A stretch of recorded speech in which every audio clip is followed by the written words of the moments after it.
Jasmine was holding the flashlight with her right hand and lashing out threateningly with the knife in her left hand, but she was a righty, and he easily knocked the knife from her fleeing hand and went to take another threatening step towards her to possibly slap her face or grab her hair, but his hand reached up towards her head. It was hard to put up a struggle. The small space wouldn't allow it. So Jasmine braced herself for whatever was going to happen all the time, hitting at the masked man ineffectively with her small flashlight. Suddenly, he jerked his body abruptly, and Jasmine felt herself being grabbed by her left wrist as the masked man went tumbling like a rusty slinky over the edge of the terrace, head first, his heavy booted left foot coming dangerously close to kicking Jasmine in the lip as he kicked out in the air in a search for solid footing. Jasmine let out a scream, and for a frightening moment, she thought she too was going to go over the side. But when she looked up into the face of Sadim and felt his strong, protective embrace, she knew she could surrender.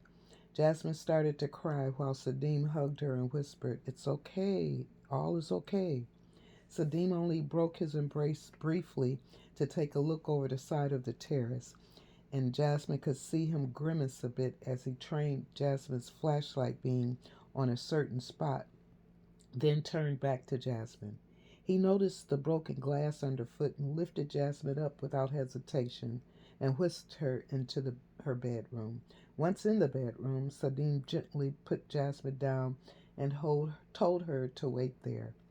He looked at Jasmine standing there shaking in just her thin robe and whipped the comforter off her bed and wrapped it around her body. "Bessa?" Sadim asked gently.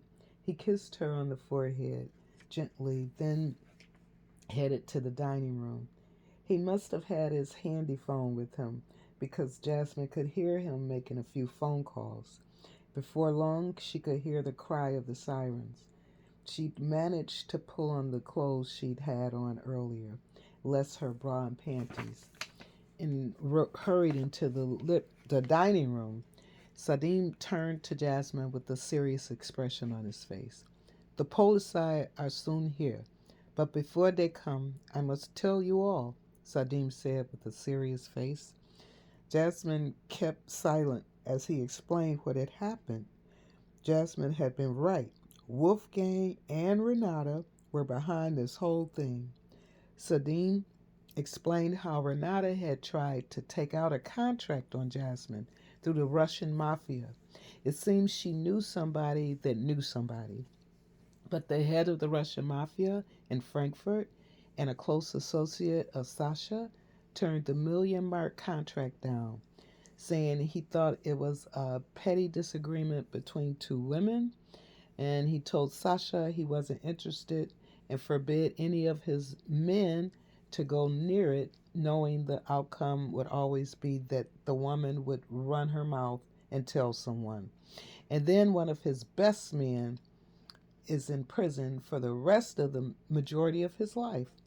But that didn't stop some of his men in the lower ranks. As soon as they got word of the huge amount being offered on Jasmine's head, they organized themselves for the hit. Of course, Sadim wasn't using those words when detailing things to Jasmine, but this was how Jasmine was interpreting what he was telling her in her head. And although she didn't stop him, she took a mental note of the questions she'd want to ask him. Sadim took care and got Jasmine out of town, hence London, while Sasha got some of his men to investigate things. But neither Sadim nor Sasha knew that Detective Mueller wasn't legit. Not until Sadim spoke with Jasmine tonight did he figure things out. While they were out of town, Sasha discovered that the small time hoods had figured out between them that maybe Jasmine was worth a lot more alive than dead. They heard of Hail the Queen and knew the video and decided that if they could kidnap Jasmine, the record company would pay a small fortune for her return, and that was their plan. That's when they recruited the ex detective. When it looked like Marcus was going to be a problem, they killed him. But not before Marcus called Persephone and made the arrangements. Sadim was certain they had no idea about Persephone until tonight. Sadim was being hard on himself for not seeing through the detective, but when he didn't hesitate to get over here personally and get Jasmine. They both knew he saved her life.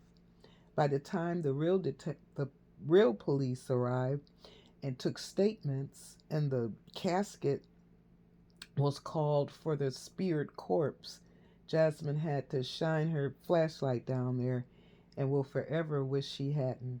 Below the kitchen terrace, the entire incident would get a mention in the German newspapers and television news, but nothing about the police picking up the rest of the mafia group en route to Frankfurt in a car driven by the kicked off the police force for being an alcoholic and working as a part time security guard ex detective. They all spoke of Jasmine Jackson and the fatal injury of the unknown intruder. By the time everything had settled down at the apartment, it was going on 6 in the morning, a little under 2 hours before Persephone was to land in Frankfurt, and Jasmine was determined to be there. Sadim, give me the keys to your car, Jasmine demanded when she noticed the time. Yeah, your sister, yes. The Polizei in Frankfurt know this, and they say they take care for her sister until we get there, Saddam said. Sadim said through a slight yawn. Yeah, but it's not the same. I want to be there when she lands, Jasmine protested. She was just as tired as Sadim, but knew that could wait. She wanted and needed to see her sister. Okay, but I must drive, Sadim said, reaching for his jacket and keys. No problem, let's go, Jasmine said as she grabbed her jacket and purse for the first time in hours. She felt herself smile. I am Tanta, my English, the daughter by my sister. She is elf, yeah, 11 in years, and she is crunk. Ah, 9, she is sick, bitter. Ah, please, my English. Frau Langer began, blushing with embarrassment. Could you please say to Michael, your Bruder, to please make sign? And she made a gesture of writing in the air with her right hand. For her this she loved the Michael Jackson. All is for Michael Jackson. Persephone gathered what she meant was that she wanted Michael Jackson's autograph, and she thought Persephone could get it because she was Michael's sister. Huh?